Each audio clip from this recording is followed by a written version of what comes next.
저는 창조가 기적이라고 생각합니다. 출애굽할 때 이집트에서 이스라엘 백성들을 끄집어낼 때 파라오가 얼마나 강경했습니까? 그 강경한 파라오의 마음을 뒤집어 놓기 위해서 하나님이 10가지 재앙을 보여주면서 기적을 보여줬습니다. 그 10가지 재앙의 기적 중에 최소 두세 가지 이상은 이집트에 있었던 술사들, 그러니까 마술사들도 할 수 있는 능력이라고 얘기했습니다. 그것이 트릭, 즉 눈속임인지 아니면 진짜 귀신의 역사인지 그거는 뭐 그들이 알겠지요. 문제는 뭐냐면 그 10가지 재앙을 통해서 하나님의 살아있는 기적을 파라오가 봤다라는 겁니다. 그리고 결국 거기에 굴복하고 이스라엘 사람들 이집트로부터 나가는데 허락을 하게 되는 것이지요. 발람 선지자 이야기 아십니까? 발람 선지자가 하나님의 뜻과는 정반대의 길을 걸어가니까 어때요? 나귀 타고 가다가 나귀가 자꾸 다른 데로 가니까 나귀를 때리잖아요. 그때 나귀가 말을 합니다. 왜 때려? 이렇게 얘기합니다. 여러분 이게 무슨 이솝 우화도 아니고 이게 말이 됩니까? 그러나 나귀가 입을 열었습니다. 그 기적들이 왜 있었을까? 해와 달이 멈추죠. 시간을 멈춰야 되니까. 우리 어릴 때 슈퍼맨 영화를 보면 자기가 사랑하는 여인이 죽으니까 지구를 거꾸로 돌립니다. 지구를 거꾸로 돌린들 시간이 거꾸로 가지 않습니다. 여러분 그러나 시간을 멈추신 분이 하나님인 것이죠. 요나가 큰 물고기 속에 들어갔지만 죽지 않았지요. 하나님의 목적을 이루기 위한 하나님의 과정이죠. 예수님의 기적 모험을 보자면 오병이어 무리를 걸으셨다. 무리를 걸으시는 것은 뭐 그러실 수 있다. 각종 질병을 고쳤다. 귀신을 쫓아냈다. 12 제자들이 사역의 현장에서 한 기적들 오늘도 있지만 바울이 했던 그 기적들, 그 다음에 초대교회 성도들이 경험한 기적들, 성경에서 기적 빼면은요 아무것도 없습니다. 그러나 그 기적을 다 말할 수 없는 이유는 너무나도 많기 때문이죠. 오늘 말씀에 베드로가 성전 미문에 앉아서 구걸하던 사람을 오직 예수의 이름으로 고친 것도 기적이 됩니다. 모두 말하라면 너무나 많아서 다 열거하기 힘들 겁니다. 놀라운 사실은 이 기적의 내용들을 오늘날 소위 종교 사기꾼이나 그 다음에 사이비 종교나 또는 뭐예요? 여타의 연약한 심령들이 적절히 이용하고 있다는 겁니다. 저는 성경에 나오는 모든 기적을 저는 100% 믿고 확신합니다. 그리고 그 기적은 지금도 일어날 거라고 믿습니다. 그러나 그 기적의 목적이 뭔지를 모르고 그 기적만을 맹종한다면 얼마나 많은 사람들이 신앙을 온전히 건강하지 못하게 살아가는가라는 생각을 우리가 알 필요가 있습니다. 심지어 북한 정권은 김일성 일가를 신성시하는 데에 성경에 나타난 상당 부분의 비슷한 부분으로 신성시합니다. 김일성이 천지를 걸어갔대. 백두산 천지를 압록강을 막 걸으셨대. 그 성경에 나오는 거 아닙니까? 그 다음에 그 굶주린 그 백성들을 다 먹였대. 오병이어 아닙니까? 이거 다 김일성 일가에서 나오는, 그러나 수십 년 계속해서 세뇌시키니까 어때요? 그게 먹히는 거예요. 가스라이팅이 그래서 무서운 거예요, 여러분. 세상에 제일 무서운 가스라이팅이 부부 가스라이팅이에요. 계속 오래 살잖아. 서로가 서로를 몰라. 서로가 서로의 가스라이팅 당하는지 몰라. 영의 눈을 딱 떠 볼 때는 뭐여 이거? 이렇게 얘기할 수 있어야 되는데 그게 안 된다. 오늘날 미디어가 발달하면서 이곳저곳에서 기적의 현장을 이렇게 모니터합니다. 거기다가 또 걸린 또 사이비들도 많습니다. 예수님의 사역에 있어서 기적은 결코 때려야 뗄 수 없습니다. 그 기적을 통해 많은 사람들이 실제로 하나님을 만났고 그 다음에 하나님을 경험했습니다. 그러나 그들이 그 기적의 현장에서 그 기적 이후에 실제로 신앙생활을 계속했는지의 여부는 우리는 알 수 없습니다.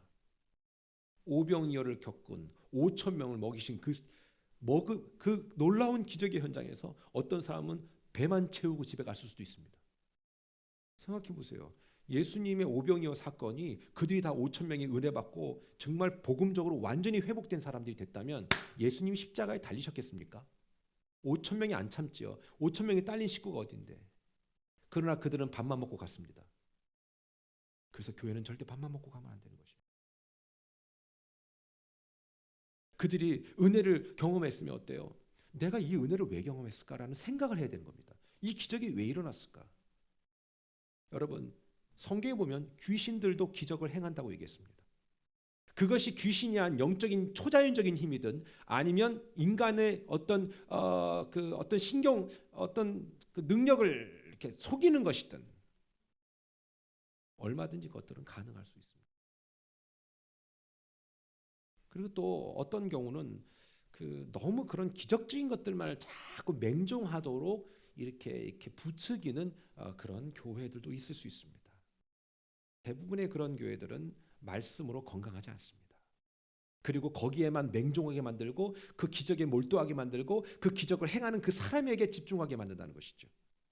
그러나 그런 것은 건강하다고 볼 수 없습니다. 성경에 나오는 기적의 목적이 뭔지 아십니까? 무감각하고 어두운 세대 가운데 사람이 만들어낼 수 없는 현상을 통해서 하나님에 대한 절대적인 존엄과 영적 세계에 대한 그 인지를 하도록 도와주는 게 기적의 목적이지, 기적이 그 기적의 끝이 아닙니다. 기적의 목적은 하나님을 알아가야 되는 거고 하나님을 알 수 있도록 도와주는 겁니다. 여러분, 사이비 종교가 왜 사이비 종교예요?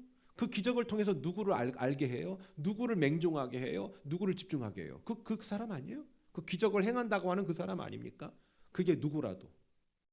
그게 건강하지 못한 교회든 아니면 어떤 사이비 종교든 아니면 이상한 것이든 그 사람한테.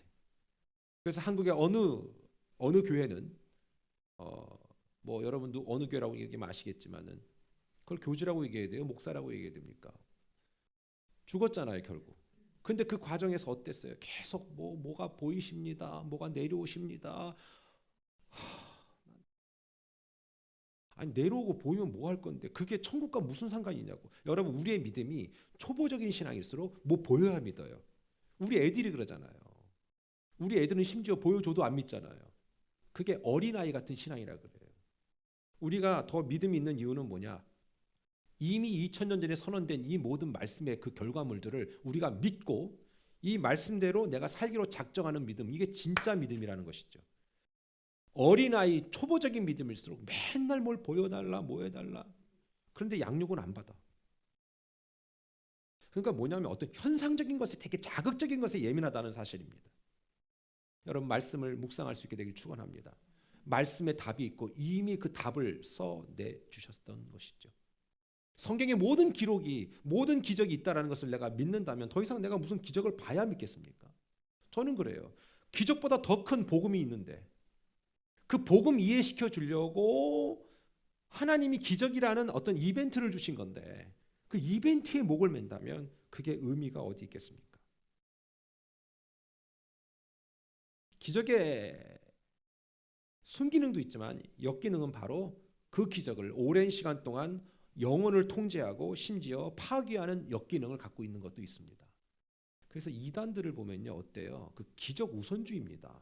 그리고 또 그걸 잘 적절히 속입니다. 베드로가 행한 완전배가 일어나는 기적은요, 오늘날 현대인들이 본다고 해도 놀랍지 않을 수 없습니다. 엄청 놀랄 일입니다.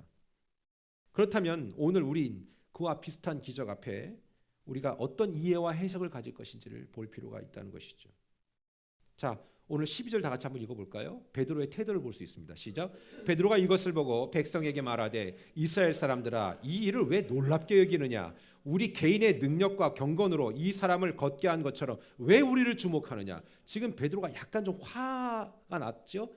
저도 일부러 그렇게 읽었지만 약간 좀 짜증난 거예요. 야, 이 기적이 일어난 이유가 내 능력이 아니야. 너희들, 왜냐하면 베드로가 이걸 분명하게 하고 싶었던 거예요. 왜냐하면 그 당시 그런 기적들을 행하는 사람들이, 기적과 같은 비슷한 일들, 어떤 쇼를 하는 사람들이 주변에 많았던 거예요. 근데 그들은 다 뭐예요? 다 이거 돈 이거예요. 그게 목적이에요. 그게 목적이기 때문에 그걸 보여준 거고, 그러니까 자기가 더 높아져야 되는 거죠. 여러분, 예수님은 기적의 현장에서 돈 봉투 돌리지 않았습니다. 그렇게 하지 않았습니다. 베드로가 그랬습니다. 왜 우리를 주목하느냐? 이거 우리 개인의 경건이 아니야. 지금 인도에 가면요, 정말 여기저기 수없이 많은 사람들이 이렇게 이렇게 양반들이 딱 하면서 뭐 먹지도 못해갖고 무슨 고행을 한다고 막 그러잖아. 그렇다 왜 먹지 못한 거야? 더럽게 못 살아요. 진짜 어디 가서 얻어먹을 것도 없고 기술도 없고, 그러니까 남한테 괜히 신비하게 보이려고 어디 가가지고 그냥 뭐 고행한다고 뭐 이런 거 꼬고 있는 거예요. 거기에 갖고 또 신기하다고 쳐다보고 앉았고, 다 속는 거거든요. 누구는 쇼를 하고, 왜? 먹고 살기 위해서. 누구는 어때요? 그 쇼를 보면서 즐기고, 속고 속이는 거죠. 그러면서 그 사람이 집중되잖아요. 그 사람의 이목이 집중되잖아요. 거기에 모든 그 가치를 부여하잖아요. 베드로는 그것도 싫었던 거예요. 안진뱅이 일어난 건 대단한 거예요, 여러분. 못 봤어요? 여러분, 그거 대단한 거예요. 그런데 베드로는 조금도 나한테 집중하지 말라 이거예요. 오직 하나님, 그분에 대해서 계속 얘기하고 있는 거예요. 너희들 보통 이런 일이 있을 때는 그 사람이 높아졌지, 야, 너 착각하지 마. 큰일 난다, 너네 정말 하던 대로 하지 마, 이거예요. 난 그래서 성경이 너무 좋아. 너무 좋아. 기적의 목적이 무엇이라고 말합니까? 그 기적을 행하는 그 대상이나 사람이 아니다, 이 얘기하는 사실이죠. 하지만 대부분의 사람들은 그 사람에게 집중하죠. 이단이나 사이비 또는 단순 종교 사기꾼들, 그것이 조작된 것이든 아니면 우연한 어떤 영적인 어떤 어둠의 역사든, 중요한 건 그 진위 여부를 따라서 판단할 수 있는 능력은 여러분에게 충분히 있습니다. 베드로는 말했습니다. 왜 우리를 주목하느냐? 왜 우리를 주목하느냐? 너네 뭐 하는 짓이냐, 이겁니다. 원래 베드로가 그런 사람 아니었거든요. 알잖아요, 여러분. 예? 베드로가 주님이 막 기적 행하고 막 그럴 때 막 바짝 붙하고, 나도 한 자리 해먹으려고 막. 그러니까 사람이 은혜 받기 전에는 열정은 있을 수 있으나 본질은 이해 못해. 제자들 다 그랬잖아요. 뭐 주의 나라 임할 때 나는 누구 어느 자리 뭐 이렇게 막 서로 자리 싸움하고 말이죠. 더 사랑받으려고 막 그러잖아요. 그럴 필요 없습니다. 이미 아시다시피 사마리아에서 빌립 집사의 성령 세례 현장을 목격한 마술사 시몬은 그 현장에서 그 현상 자체에 집중합니다. 이거는 제가 볼 땐 100% 시험에 나올 것 같은데요. 사도행전 8장에 나오는 거잖아요. 그때 기적을 딱 본 다음에 그 마술사 시몬이 자기가 하던 가닥이 있으니까 저거 괜찮은 기술인데 이러고 보다가 어떻게 돈 좀 주면 그 기술을 살 수 있습니까? 이렇게 얘기하잖아요. 그러니까 뭐라고 얘기합니까? 돈과 함께 넌 망해버려라, 이렇게 얘기하잖아요. 너가 지금 뭔지 착각하고 있다. 네가 복음이 뭔지 모르고 있다. 너 교회 왜 다니는지 지금 모르고 있다. 너 교회 다니는 목적이 뭐냐? 이걸 얘기한 거예요. 아마도 많은 분들이 목적을 모르고 다니는 경우도 있을 것 같아요. 나의 부족분을 채우려고, 나의 연약한 걸 채워보려고. 그건 맞아요. 실제로 복음이 싹 들어가잖아요. 우리의 부족한 것들 하나님이 다 보완해 주시고 감춰 주시고, 아멘. 소위 괜찮아 보이게끔 만들어 주시잖아요. 저는 그 복음의 영향력이라고 생각하고 능력이라고 생각해요. 전 복음이 나라는 존재를 포장해 준다고 생각해요. 나같이 가치 없고 무능한 존재를 하나님이 만들어 주셨다. 그리고 그 만들어 준 것은 완성형이 아니라 평생 갈 거다. 평생 공사 중이다, 이 인간도. 여러분, 하나님의 임재, 영광, 하나님의 나라, 이게 관심이 없는 거지. 그냥 내가 교회 나가는 목적이 뭔가. 그러나 진짜 복음을 이해한 순간부터는 그게 조건이 아니잖아요. 여러분, 예수님 믿다가 돈도 더 못 벌고 건강도 상하고 그러면 안 믿을 겁니까? 그게 내 인생의 목적이 그거였기 때문에 중도에 그렇게 바뀌는 거예요. 여러분, 어릴 때 약장수가 보여주는 이벤트 있거든요. 지금 그런 거 없어요. 저희 어릴 때만 해도 있었거든요, 공터에. 이런 얘기 할 때마다 되게 늙은 것 같은 느낌이 들어서 좀 마음이 짠한데, 그 공터가 있었어요. 그 동네에 공터가 있었는데 거기 보면 약 팔아요. 그러면 뱀 갖고 오고요, 원숭이도 갖고 오시고 그래요. 그럼 막 그거 보려고 막 모여들잖아요. 그러면서 애들은 가라 그러잖아요. 근데 그 약장사도요, 그 가까운 이벤트가 본질이 아니라는 걸 알아요. 해충약 팔려고 그러는 거거든요. 회충약. 그 회충약을 팔려고 그 동물을 동원한 거예요. 왜냐하면 그 뭐 창경원밖에 더 갔을 시대입니까? 동물원도 이렇게 많지 않았던 시대고요. 근데 그 하찮은 약장수도요. 약 파는 게 목적이지 동물이 목적이 아니에요. 근데 사람들은 그거 보러 오잖아요. 애들은 가라가 뭐냐면 애들은 그것만 보거든. 애들은 약을 팔리질 않아. 그러니까 그걸 몰라. 그러나 어떻습니까? 이 약장수는 약을 팔아야 돼. 이 본질을 내가 줘야 돼. 근데 애들이 방해가 되잖아요. 사랑하는 여러분, 저는 여러분들이 아이 같은 믿음에서 좀 탈피해서 본질을 볼 수 있는 눈이 열리기를 축원합니다. 세상에 검증되지 않은 약을 파는 약장수도 이벤트가 목적이 아닌데 우리가 우리 일상에 일어나는 모든 말씀 중심에서 일어나는 그 기적도 그 기적이 목적이 아닌데 그것을 모든 것의 결론으로 본다면 문제가 심각해진다라는 것이죠. 인도에 사티아 사이바바라는 사람이 있습니다. 생긴 것도 좀 그래요. 참, 이름도 사이바바잖아. 쟤는 태생부터 사이비야. 근데요, 엄청나게 많은 사람들이 운집해 있어요. 제가 여러분 시간 관계상 동영상으로 못 보여드리는데 한번 찾아보세요. 사티아 사이바바 되게 재밌어요.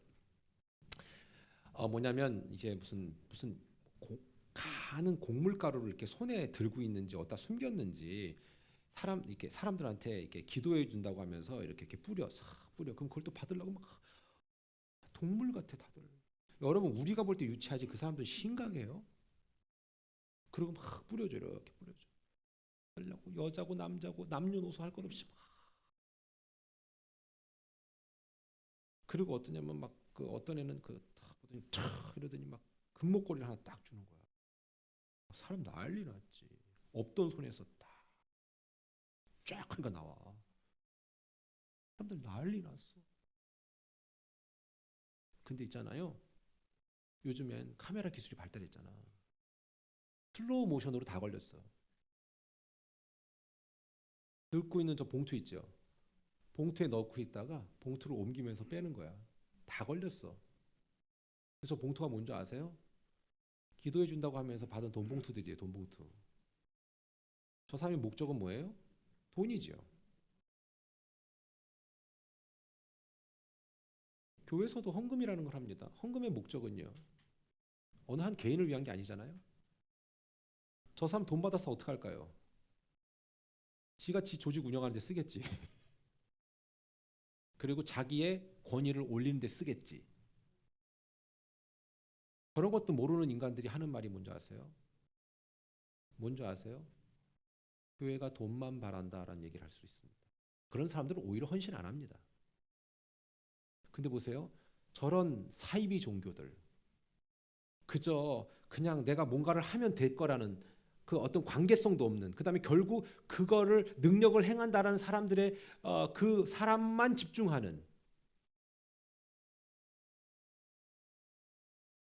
더 놀라운 사실은 그 영상을 유출시켜서 저 사람이 이런 사입이다라고 얘기해줘도 아무도 믿지 않습니다. 끝까지 그 사람을 신봉합니다. 왜 그럴까요? 왜 그럴까요? 여러분 저는 여기서 답을 얻었습니다. 인간은 얼마나 이기적인가. 너랑 나랑 관계는 중요하지 않아. 나는 너로부터 기적을 유출해낼 거야. 뽑아낼 거야. 난 그 기적의 수혜자가 될 거야. 난 그걸로 충분해. 이거에 대한 심리가 안에 있기 때문에 그렇습니다.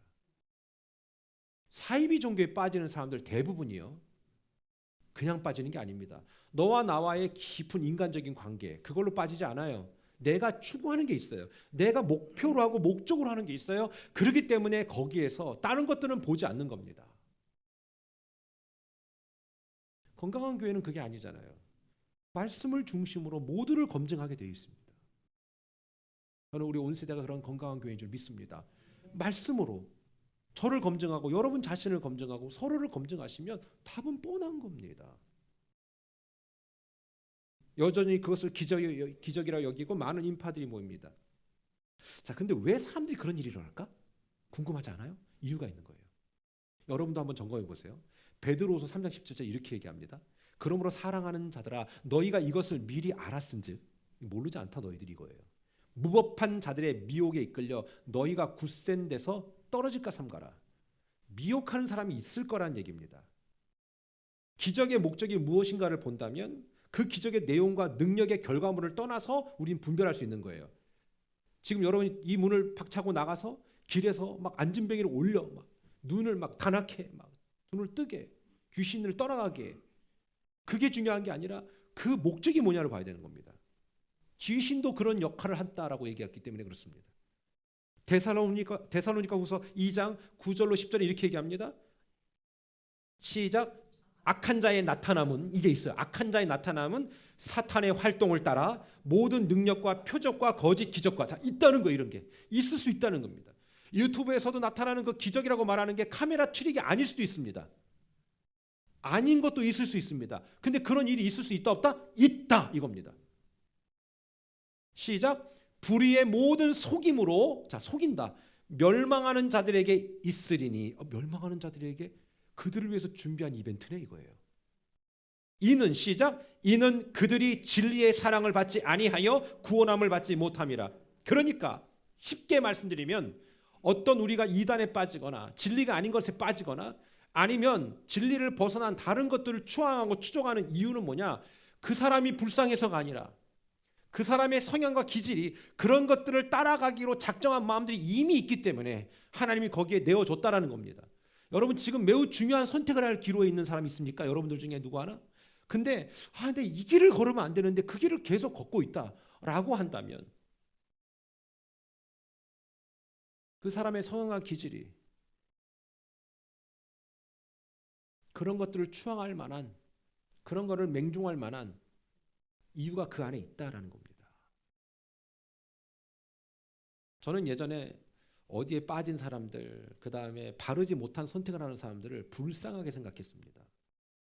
불쌍하지요. 그러나 여러분 불쌍하기 이전에 먼저 아셔야 될 게 뭐냐면 그들이 진리의 사랑을 받지 않았다.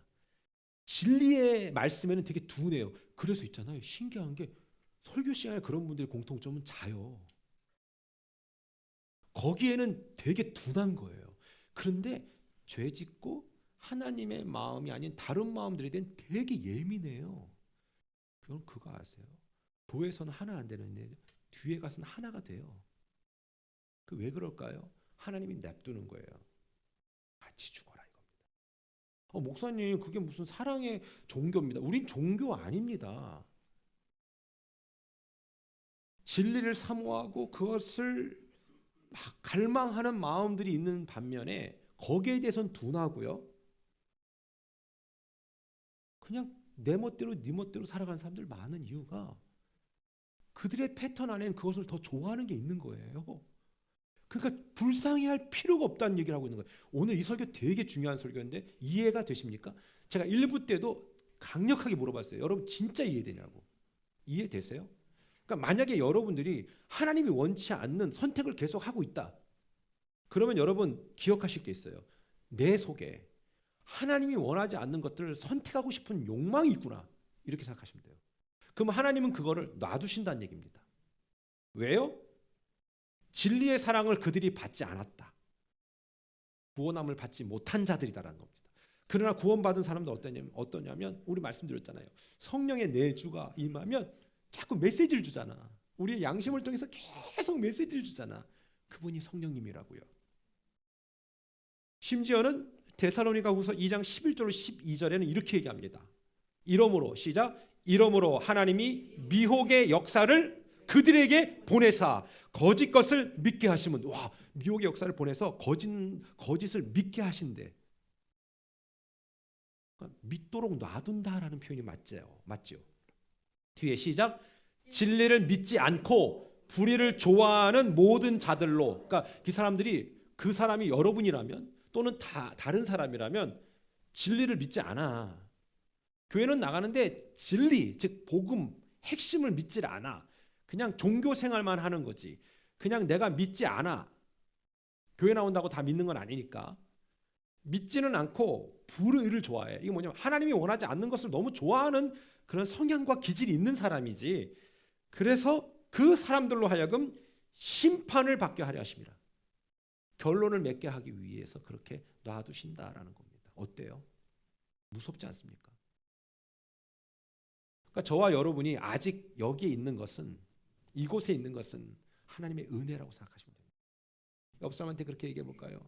정말 하나님의 은혜입니다. 시작. 정말 하나님의 은혜입니다. 아멘. 진짜예요. 진짜예요. 저도요, 이 말씀을 보면서 아찔아찔해요.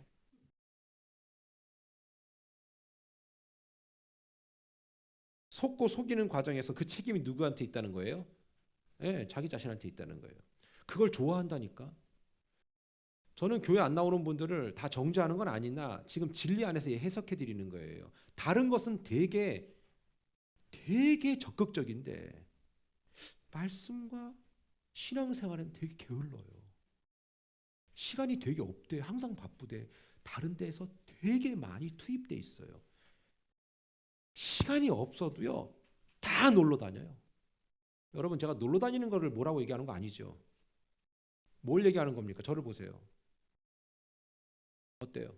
뭘 얘기하는지 아시겠죠? 제가 지금 놀러 가지 말라고 얘기한 거 아니죠? 바쁘대. 되게 바쁘대. 너무 바빠. 엄청 바빠. 혼자 지구에 돈은 다 버는 것 같아. 엄청 바빠. 그런데 은혜 받는 것은 되게 등한히 게을러. 그리고 소극적이야. 왜 그런 줄 아세요? 이거예요. 불의를 좋아하는 모든 자 중에 하나인 거예요. 진리를 믿지 않은 자 중에 하나인 거예요. 여러분, 만약 오늘 이 말씀 여러분에게 도전이 됐다면 여러분은 아직 기회가 있는 줄 믿습니다. 기회를 가지세요. 그게 여러분의 아내라면, 여러분의 남편이라면, 여러분의 자녀라면 이 말씀에 경각심을 가져야 될 필요가 있다라는 얘기입니다. 우리가 하는 모든 잘못된 선택의 이유는 결국 그 사람의 기질이다. 그 사람의 성향이다. 그 사람이 갖고 있는. 어때요, 여러분? 그런 의미에서 여러분 어떠신 것 같습니까? 저도 이 말씀을 준비하면서 저도 많이 깨달았고 또 많이 돌아볼 기회가 됐습니다. 그래서 소위 기적의 현장이라고 말하는 것은 실제로 기적일 수도 있고요, 속임수일 수도 있습니다. 그것은 실제라고 해도 조금 더 여러분들이 요동할 필요가 없는 이유가, 목적이 뭐냐 이겁니다. 마태복음 24장 24절엔 거짓 그리스도들과 거짓 선지자들이 일어나서 큰 표적과 기사를 보여 할 수만 있다면 택하신 자들도 미혹하리라. 그러니까 할 수만 있다면 아까 앞서서 얘기했던 나쁜 의도를 갖고 있고 원래가 좀 그런 사람들뿐만 아니라 잘 믿으려고 하는 여러분들도 그렇게 된다는 겁니다. 그러니 얼마나 이게 긴장을 해야 합니다.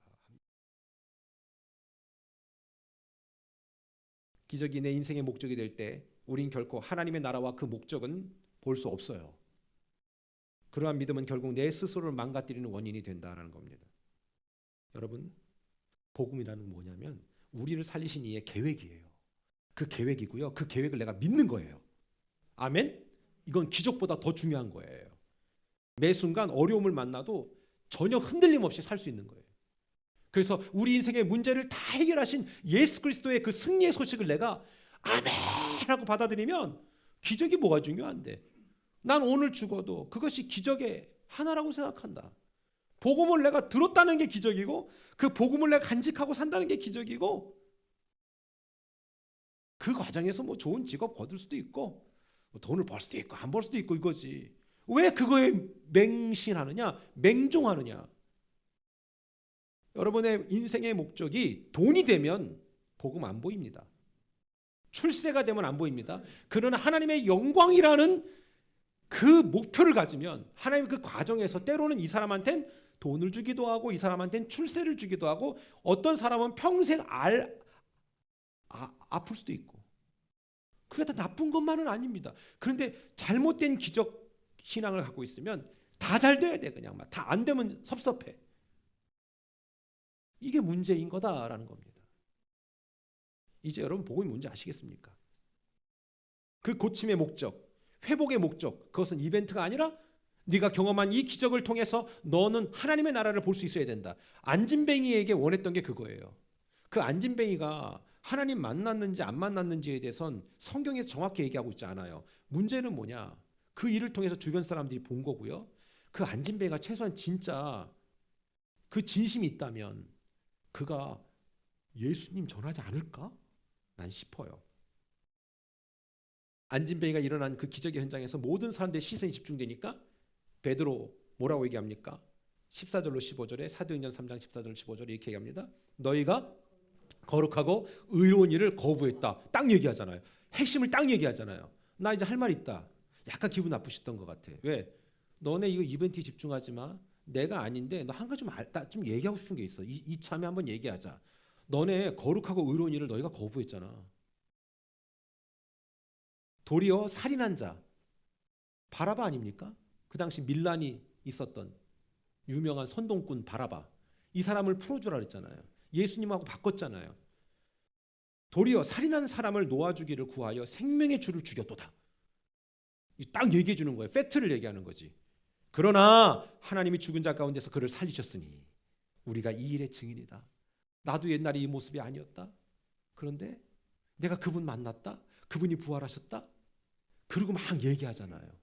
여러분 전도가 뭔지 아십니까? 내가 만난 그분 얘기하는 거지. 성경 구절 암송해서 얘기하는 게 다가 아닙니다. 몰라도 돼요. 나는 목사님 성경에 대한 지식이 없어서 전도를 못해. 여러분 제가 보니까 성경에 대한 지식이 제일 없는 분이 전도를 잘해요. 왜냐하면 순수하게 그냥 다가가는 거지요. 여러분 우리 주변엔 그러한 선택으로 망가지고 무너진 영혼이 많습니다. 하지만 사람들이 아닌 척하면서 너무나 자연스럽게 자신의 비참함을 감추며 사는 사람들이 얼마나 많은지 모릅니다. 어릴 때 하나님을 믿다가 하나님을 떠난 사람들, 교회를 여기저기 옮겨다닌 사람들, 정함이 없는 겁니다. 평생 그런 주기가 있습니다. 그런 패턴을 버리지 못합니다. 뭔가를 꾸준히 하지 못합니다. 이게 왜 있다라고 생각합니까? 베드로는 명확하게 말합니다.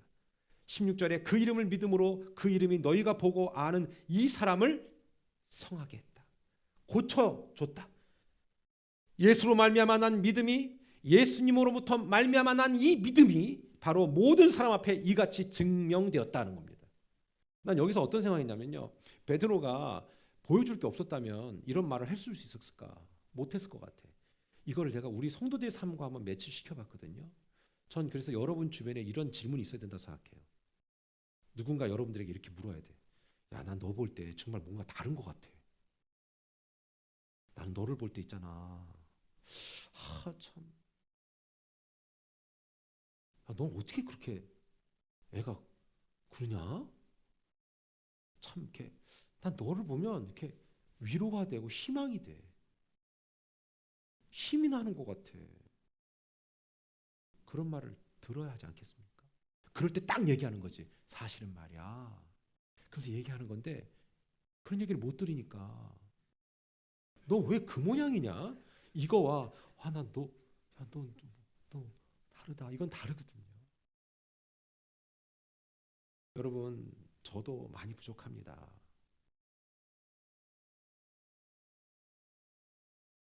일도 없고요. 가진 것도 없고 뭣도 없는 사람입니다.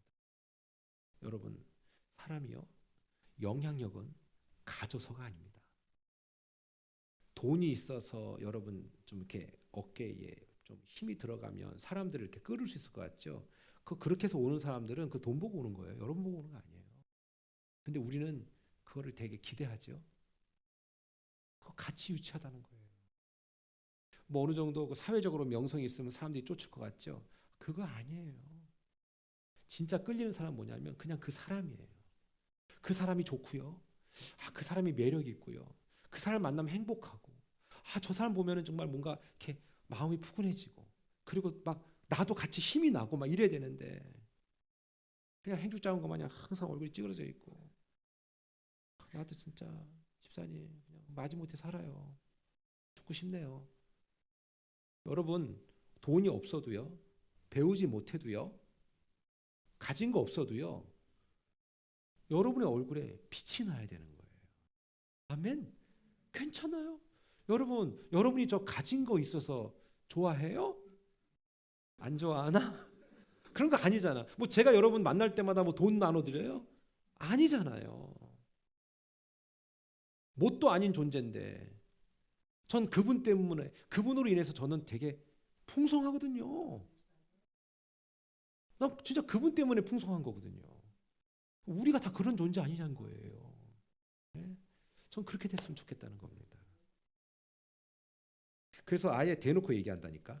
베드로전서 3장 15절엔 너희 마음에 그리스도를 주로 삼아 거룩하게 해라. 그러니까 너가 이랬다 저랬다 하지 말아라.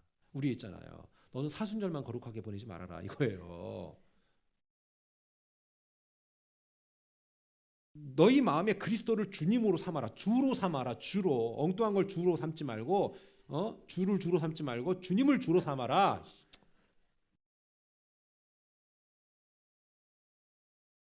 언제까지 그럴 거냐. 그리고 거룩하고 흠이 없게 해라. 이걸 먼저 세팅해 놔라. 그래야 남편이 네 말도 듣고 아내가 네 말도 들을 거고 자식이 네 말을 들을 거야. 그리고 너희 속에 있는 소망에 관한 이유를 묻는 자에게는 대답할 것을 항상 준비해라. 대답할 게 없는 거야, 근데. 대답할 게 없으니까 자꾸 다른 걸로 채우려고 하지. 돈으로 때우려고 그러고 인간관계로 밀어붙이려고 하고 안 됩니다. 그거 절대로 안 됩니다. 너에게 묻는 자가 있을 때 나 많이 부족하지. 나 연약하지. 가진 것도 없지. 그런데 있잖아. 나 행복하다. 너 왜 행복해? 야, 이민사회가 보통 척박하냐? 그렇지. 근데 나는 믿어. 그분이 하실 걸 믿어. 그리고 뭐 그분이 하지 말라면 안 하면 되지. 담대함이 있어야 되는데. 그러니까 물론 있잖아요. 그러니까 철이 없는 것과 담대함은 달라요. 철이 없는 사람들은 자기가 담대한지를 착각하고 있어요. 그 철 없는 담대함 말고 진짜 믿는 믿음으로 담대한 사람은요 똑같아요. 근데 철 없는 담대함은요 막 엄청 상처 두고 다니면서 자기 혼자만 담대한 사람 있죠. 이거 정말 중요한 얘기하는 거예요. 여기도 상처 저기도 상처인데 자기 혼자만 담대. 주님이 하실 거라는 거지. 얼마나 무서운 건지 아십니까 이게? 이게 무지예요, 무지. 소망에 관한 이유를 묻는 자에게는 대답할 것은 뭐라고요? 항상 준비하라. 온유와 두려움으로 하라. 너 잘났다? 이런 소리 들으면 안 된다는 거예요. 뭔가 얘기하는데 그래 너 잘났다. 혹시 만약에 여러분들이 이 설교를 들을 때 그런 마음이 저한테 들으면 안 되는데 이게 온유함으로 돼야 되는데 이게 겸손함으로 돼야 되는데 주님을 두려움으로 돼야 되는데 말씀을 마치겠습니다. 하나님은요 오늘도 그 현장에서 저와 여러분이 쓰임 받기를 원하십니다. 여러분 가는 직장 있죠? 사업장 있죠? 돈 버는 목적으로만 쓰지 마십시오. 부탁드릴게요. 여러분 어디에서 하나님이 기뻐하지 않는 그런 직업을 갖고 있는 분 없잖아요. 그러면 그곳이 어디라도요.